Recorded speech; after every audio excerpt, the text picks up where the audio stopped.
Do time travelers exist? Have we been visited by people from the future or perhaps the past?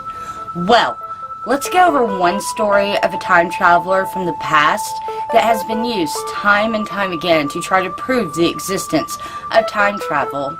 Then let's go over some facts. Welcome to Peculiar Occurrences. I am your host, Lilith Nova.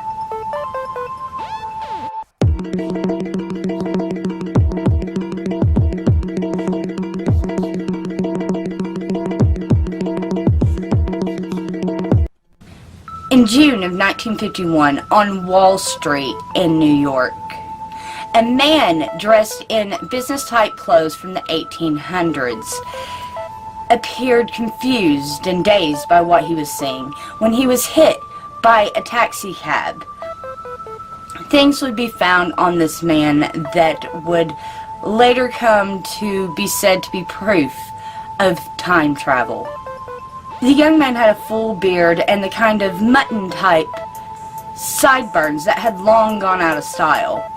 He was taken to a hospital in downtown Manhattan, but unfortunately he passed away before he could ever regain consciousness and tell anybody who he was or where he came from. Then it became the official duty of the NYPD to identify him. A case assigned to Captain Hubert Realm of missing persons. There was a label on the inside of his silk top hat from a hat store that had gone out of business about a century earlier. In the neck of the victim's suit was another label for a tailor on Broadway that no one had ever heard of, not even the Otis residents. Then the following items which were found in his pockets. Business cards that revealed the man's name to be Rudolph Fentz, as well as his Fifth Avenue address, a letter postmarked from New Jersey, and bearing the canceled postage of 2-cent stamps. A copper token good for 1 beer and also marked with the value of 5 cents. It bore the name of a saloon that was unknown, even to the oldest of residents. A well-worn bronze medal for coming in 3rd place in a shooting contest. A receipt for the washing of a carriage and the feeding and grooming of 1 horse, issued by a lively stable on Lexington Avenue in New York, at an address where now stood a high-rise office building. A few Indian pennies and $7 in paper dollars, in which the newest banknote was dated 1875, and none of these objects showed any signs of aging. Fentz's fingerprints were not on record and no one had reported him missing. And when the address on the business card was researched, it was the address of the Buckingham Hotel, which no longer existed. Because in 1923, the hotel was raised to make way for Saks Fifth Avenue. Rudolph Fentz's name was not listed in the 1951 telephone book, but further investigation revealed a name for a Howard Fentz in a much earlier phone book from 1939.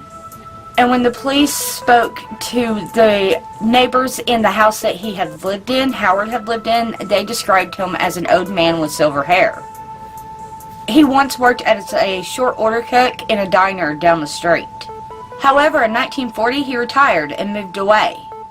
The investigator was told that Howard had passed away a few years earlier in 1940, but had a widowed wife that lived in Florida with her sister.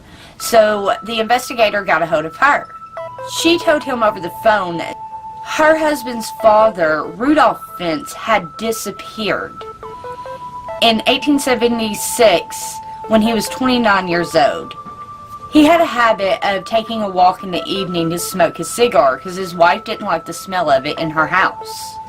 He had left one night for his walk and with a lit cigar in his hand and never returned. The family had spent a lot of money on private investigators to look for him. No trace of him was ever found. With renewed interest, the investigator delved into old missing person cases from the 1800s until he finally located yellow pages of a report of the missing person, Rudolph Fentz. And the description in the records for Rudolph Fentz described the man who had been hit on Wall Street to an exact point. But after the investigator filed his report, he was urged by his superiors to close this case unsolved.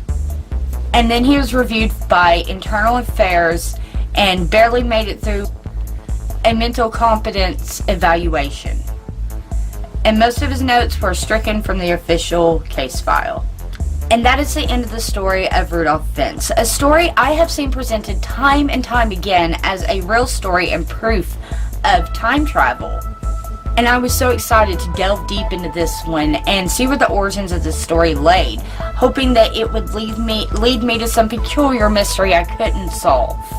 But upon Googling Rudolph Fentz, I found out that he is just a character in a story called I'm Scared, a 1952 science fiction short story by Jack Finney, which was later reported as an urban legend as if these things actually happened. This story got grabbed up by the conspiracy community and used time and time and time again as actual proof of time travel. Either way, though, we will still look for proof that time travelers exist. So what do you think about this supposed peculiar occurrence? Do you think that this story is fake? Or do you think this could actually be something the author witnessed and maybe presented as fake in order to not sound insane? Let me know in the comments below. Do you believe that time travel itself is real? Let me know in the comments below. And while you're down there, don't forget to check out my description box for your Peculiar Occurrence merch. We got some great t-shirts. As well, don't forget to hit that like button and share this out to all your peculiar friends. And if you're new here, join our Peculiar Squad and hit that subscribe button.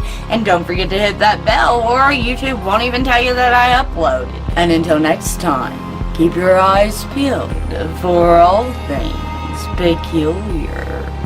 Do do do do do do do do do do do do do do.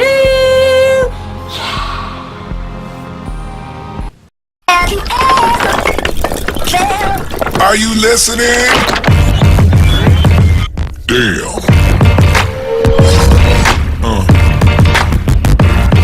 Yeah.